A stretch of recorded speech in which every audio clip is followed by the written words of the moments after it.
Hola, buenas tardes, ¿cómo están ustedes?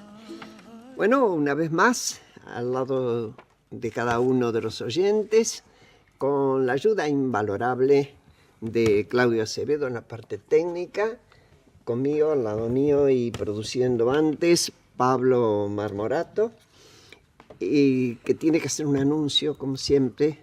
Importantísimo, importantísimo. Buenas tardes a todos nuestros oyentes y nos acompaña una vez más Tenaris, productos y servicios para la industria energética mundial, invirtiendo en el desarrollo de la Argentina, su industria y su gente. Todos estos días que pasaron se estuvo hablando mucho de la muerte de Fidel Castro, de distintas maneras, desde quienes reivindican la Revolución Cubana por sus principios, por su situación histórica, por el desarrollo que hubo de la educación, de la salud, y admiten que después eso se transformó en prácticamente una monarquía dictatorial, si es que vale la figura, hasta quienes dicen nunca fue bueno eso que pasó. Tenemos todos los matices.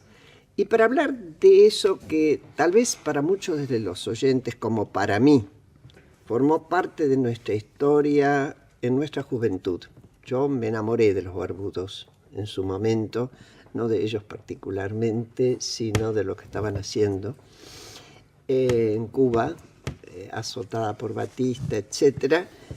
Y también me desilusioné fuertemente cuando estuve en Cuba y después cuando pude profundizar en el tema de los derechos humanos, los fusilamientos para ocultar el contrabando de droga, etc. Pero bueno, para hablar de todo eso tenemos a Claudia Gil, que es magíster en Sociología de la Universidad de París 8. Doctora en Ciencias Sociales y profesora de Teoría Política en la Universidad de Buenos Aires, investigadora también del CONICET, y que escribió varios libros, entre ellos uno que se llama Silencio Cuba, sobre el cual después le vamos a hacer unas cuantas preguntitas. También está Hugo Vicente, que es psicólogo de la Universidad de El Salvador. Ustedes me dirán, Graciela, los conocemos, no importa, yo les recuerdo. Y profesor de la Facultad de Psicología de la UBA. Fue premio CONEX en 2004 en la categoría de ensayo político. Escribió muchos libros importantes y el último es Psiquiatría, Psicoanálisis y Cultura Comunista, Batallas Ideológicas de la Guerra Fría, editado por el Siglo XXI. Y por fin también Sergio Bufano, a quien ustedes conocen, periodista, escritor. En los 70 integró las Fuerzas Argentinas de Liberación, FAL, una guerrilla marxista. Estuvo en el exilio en México, fue uno de los fundadores ahí de la revista Controversia. Hoy dirige la revista Lucha Armada, que intenta repensar el vínculo entre política y violencia de aquellos años. Bienvenidos. Acá estamos, como siempre, tomando un cafecito. ¿Quién arranca? Es lo mismo. Están tan gentiles. Bueno, son todos viejos conocidos. Sí, y creo que yo soy más viejo. Bueno, no lo creo. Ese lugar no me lo quitas. Yo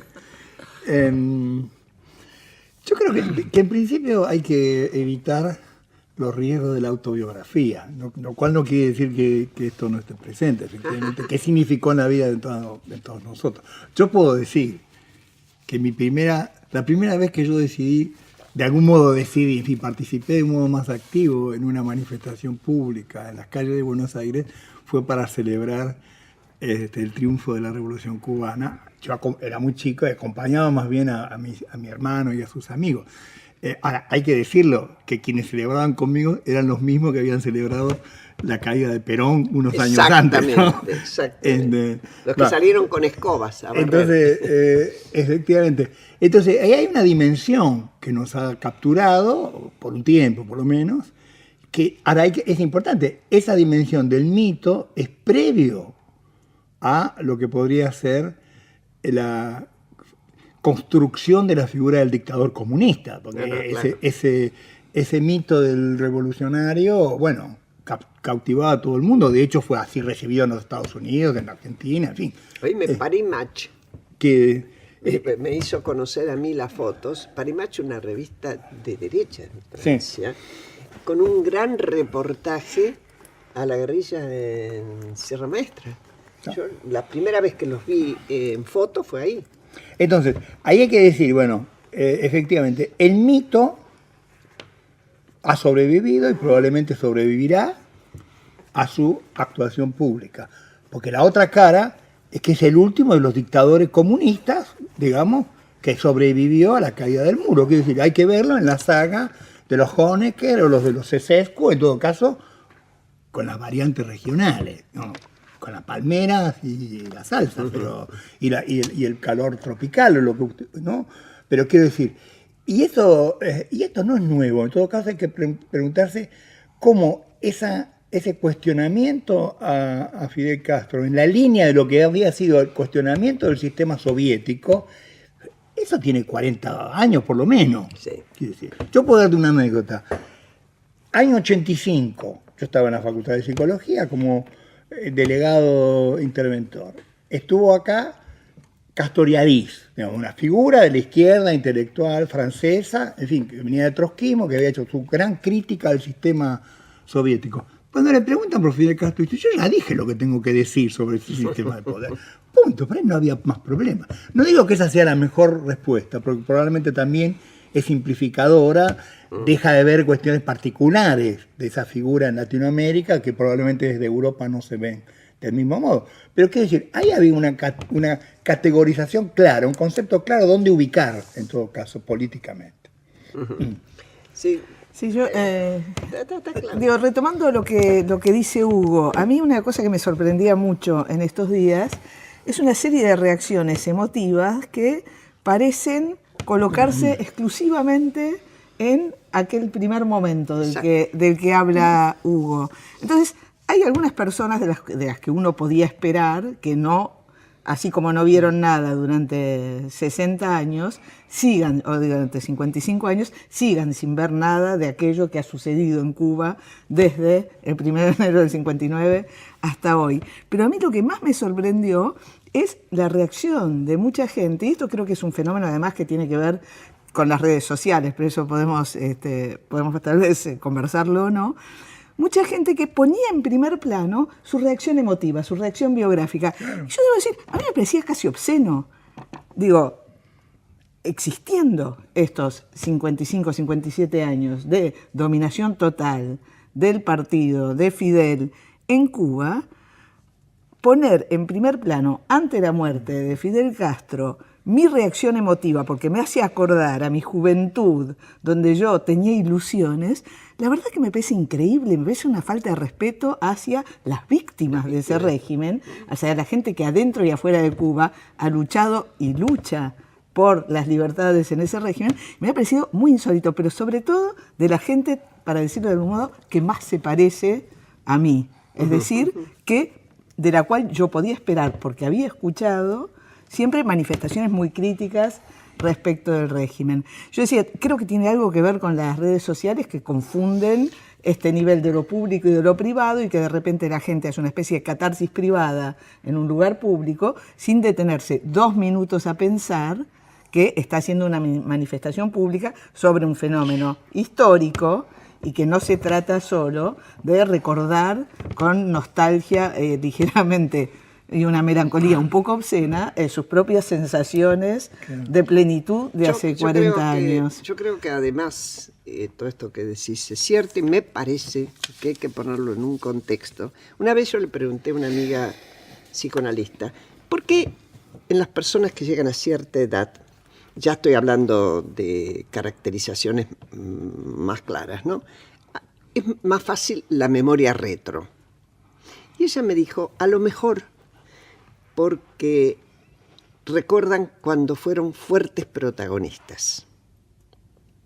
Es decir, desde fui mamá y cuidé a mis hijos, y hoy mis hijos ya sin mí se las arreglan, o por lo menos ese sentimiento, lo que fuera. Y yo tengo la impresión de que también debe ser un componente, en todo caso Hugo es psicólogo, que me garroteé, por meterme ahí, de cuando uno se sintió protagonista, porque lo que dice Hugo recién, un chico chiquito, ojo, que ni tendría mucha idea de por qué, que va a una manifestación con tanto entusiasmo, te marca, como quiera que sea, te marca. Y no es tan fácil salirse de esas marcas sin sentir que uno traiciona. Esto es, me parece que también hay que ponerlo en la vista. Pero vos avanzaste en eso. A ver, primero vamos a dejar que hable Sergio de su propia visión y cómo se sintió y todo lo demás. A mí no... Yo lo que querría salir al paso es que algo que se ha establecido en estos, desde que murió Fidel, que es el fin de la época. Ha terminado una época. Yo creo que en realidad esa época terminó mucho antes de la caída del muro, mucho antes de la disolución de la Unión Soviética. La época terminó en los 70, cuando se frustró ese proyecto revolucionario, sobre todo en particular en América Latina. Entonces, no es el fin de la época, sino en todo caso la inercia de esa época, porque Fidel Castro, Cuba y todo eso es lo que se ha prolongado de aquel impulso originario. La Hoy FARC. tenemos del impulso de la revolución. Y las FARC, que me parece que fue lo último que quedó, ¿no? Sí, la Como una FARC. antiguaya, pero... Y después Nicaragua, que bueno, se Sí. ha convertido en una suerte de monarquía matrimonial, corrupta, en fin. Ahora, Violenta. la diferencia yo creo que habría que marcar una diferencia entre el dictador Fidel, que yo creo que efectivamente fue un dictador, con el resto de los dictadores, porque hay un sector que dice, bueno, todas las dictaduras han sido iguales. Yo creo que no. Fidel no es ni Stroessner, ni Trujillo, ni Pérez Jiménez, ni Batista, ni Somoza, que eran dictadores obscenamente enriquecidos, corruptos y demás. Este dictador, Fidel, se mantuvo en otro nivel, en otro registro. No se enriqueció, no andaba en autos espectaculares, en fin. Tampoco había en la isla, ¿eh? Bueno, pero podría haberlos importado. Quiero separarlo de esos dictadores sin negar el hecho de que efectivamente fue una dictadura comunista, que además traicionó particularmente a los que en los 60 y 70 habíamos apoyado y luchado e ido presos por defenderlo. Sobre todo durante la dictadura de Videla, acá él votó sistemáticamente en contra para que Naciones Unidas enviara una comisión a ver si había o no había campos de concentración. Entonces, esa traición marca una dictadura diferente de las otras dictaduras y al mismo tiempo hipócrita con respecto de la revolución, los derechos humanos y demás, ¿no? Cuando vos escribiste, un segundito, Claudi, cuando vos escribiste Silencio Cuba, hacenos, por favor, una descripción de qué te llevó a escribir eso y sucintamente. ¿Qué me nacía llevó? Silencio? El subtítulo del libro es algo así como la izquierda democrática frente al régimen de la Revolución Cubana. Y lo que me llevó a escribir ese libro fue la sensación de que efectivamente la izquierda democrática en América Latina en general, pero particularmente mi diálogo es siempre con la izquierda democrática en Argentina, podía ser muy crítico, tener posturas bastante elaboradas sobre muchos de los temas en los que había sostenido y que luego había dejado de sostener ligados a los regímenes comunistas del este, al problema de los derechos, etcétera, pero que la cuestión del régimen cubano parecía intocable. Y entonces lo que yo me propuse ahí es tratar de entender un poco las claves de esta dificultad de hacer una crítica radical del régimen de la Revolución Cubana. Y ahí querría decir algo, retomando lo que decía Sergio, respecto a la diferencia entre Fidel y las dictaduras latinoamericanas típicas. Porque yo creo que esta diferencia puede pensarse en términos de la diferencia de régimen. O sea, yo creo que Fidel no es un dictador en el sentido de las dictaduras latinoamericanas, y lo pondría efectivamente, como decía Hugo, mucho más en la línea de Honecker o de Ceausescu, con todas las diferencias que uno puede tener, porque es un líder totalitario, es decir, de los nuevos regímenes totalitarios que se instalan en el modelo de la dominación total inaugurado, por así decir, por la Unión Soviética y luego por los distintos países. Creo que esto es un problema político y teórico político a pensar seriamente cuál es esta nueva forma de adhesión que hace además que muchas veces internamente logren suscitar un tipo de adhesión, además que es una adhesión absolutamente plena. Hugo nombraba a Castoriadis, yo me nutro muchísimo en la manera en que yo trato de pensar esto del gran compañero de ruta que fue Claude Lefort de Castoriadis durante muchas décadas, y que efectivamente inauguran a partir ya de la década del 40 una crítica de izquierda radicalísima del régimen soviético, primero un poco en el interior del trotskismo, luego en la pelea contra el trotskismo y luego apartándose, por lo menos en el caso de Lefort, de la matriz marxista. Su pelea ya no es en el interior de la matriz marxista, sino tratando de pensar esta nueva forma de régimen. Y creo que es en ese sentido que nosotros podemos entender, por un lado, la diferencia absoluta, yo estoy de acuerdo con Sergio, de Fidel Castro respecto de líderes clásicos, de dictadores clásicos que tomaban el poder para lucrar con él y enriquecerse personalmente, de esta forma política que son los totalitarismos del siglo XX. Sí, vos querías. No, bueno, justamente yo quería decir eso, que ahí el tema es, digo, más allá de los rasgos personales. Uno podría decir, de cualquier manera, que en la cultura y el modo como se establece esa dominación hay cosas de arrastre que no dejan de ser latinoamericanas, en formas del paternalismo, en fin. Pero de cualquier manera, efectivamente, eso no es lo central. Lo central es una concepción de una dictadura. En principio, una dictadura de partido. Segundo, una dictadura de partido que termina encarnándose, para recordar al maestro Lefort, que termina encarnándose en el líder, que por lo tanto el líder es el que encarna en sí mismo el Estado y la sociedad. Y esa dictadura de partido aplasta a la sociedad, aplasta cualquier posibilidad de pluralismo, de disidencia.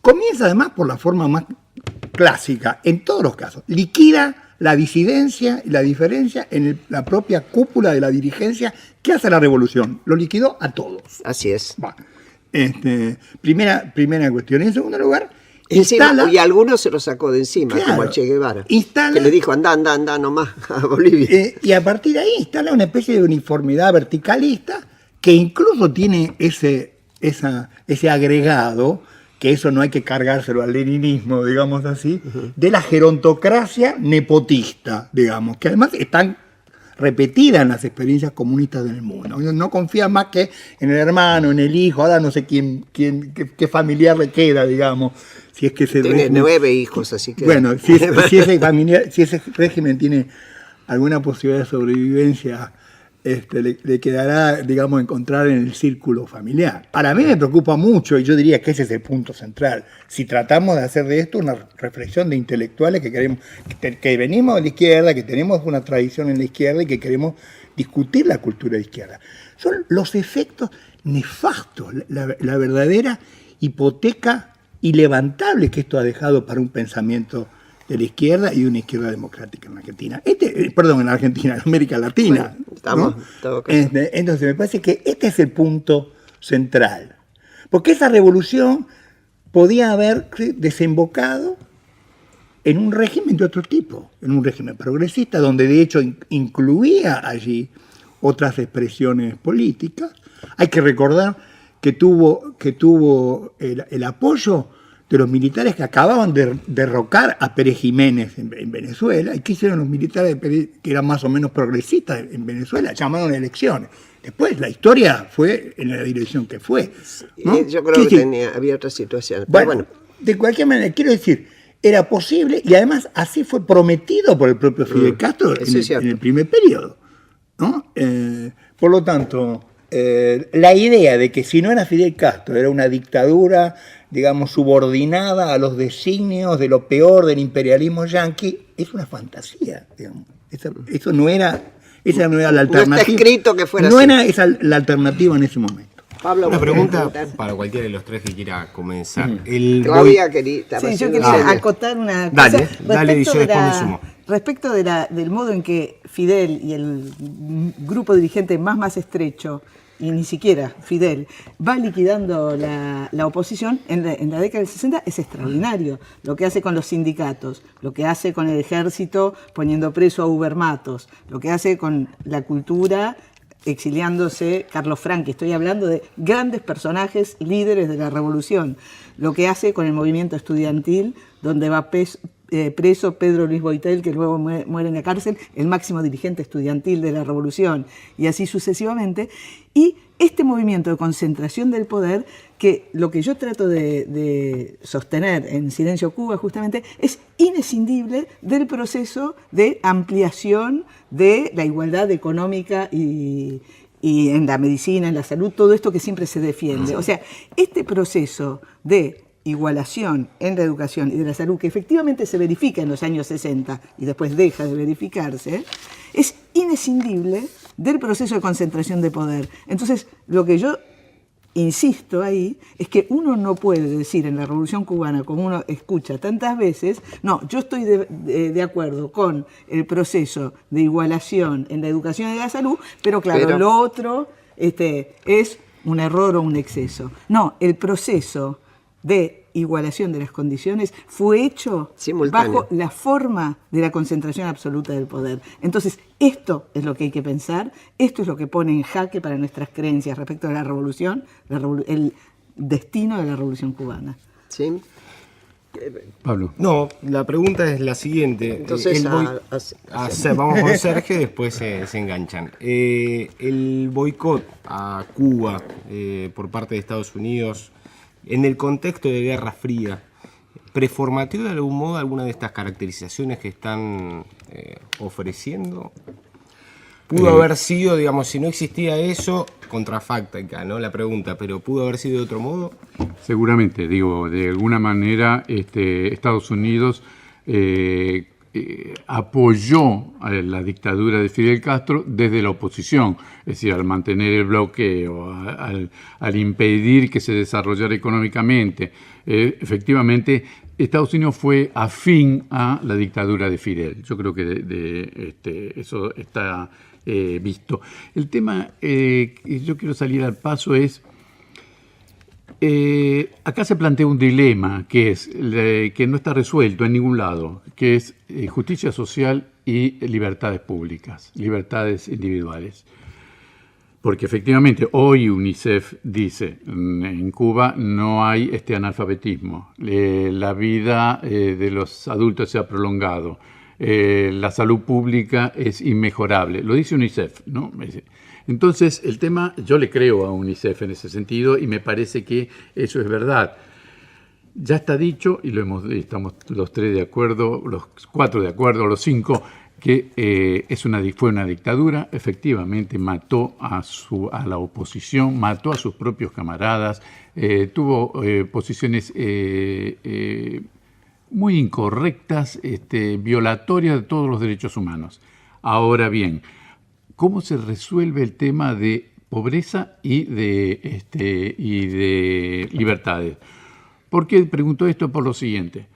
Los otros días leí un artículo interesante. De Cuba se fue el 10% de la población a Estados Unidos. El 10%, es una cifra altísima. Ahora, ¿quiénes eran los que se fueron? La clase media para arriba. De México se fue el 10%, 13 millones de mexicanos se fueron a Estados Unidos. ¿Quiénes eran? Pobres. Es decir, ahí hay una cosa. Por un lado se exilian los de clase media para arriba y por el otro se exilian los pobres. Claro, los motivos son exactamente diferentes. Exactamente contrarios. Ahora bien, el tema es, y yo creo que la vez pasada también lo conversamos, el tema es cómo la democracia liberal ha fracasado en el tema de la justicia social. Digo, llevamos 33 años de democracia y hay 12 millones de pobres que viven en condiciones paupérrimas. Estás hablando ya de Argentina. Por eso. Entonces, si uno le preguntara a un una familia que vive en la Villa 11, 14, no sé cuánto, si prefiere vivir acá o prefiere vivir en Cuba, yo no sé cuál sería la respuesta.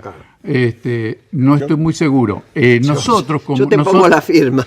Nosotros como disfrutamos de la democracia, todos los que estamos acá disfrutamos, leemos lo que queremos leer, decimos lo que queremos decir, escribimos, vivimos, viajamos ida y vuelta por todo el mundo, pero hay 12 millones de personas que no tienen acceso a todo eso. Entonces, yo no estoy reivindicando ninguna dictadura, ya lo dije al principio. Está claro que es un dictador que mató, etcétera, etcétera, y acabó con la oposición. De todos modos, queda sin resolver ese dilema entre justicia social y libertades. Seguimos enseguida.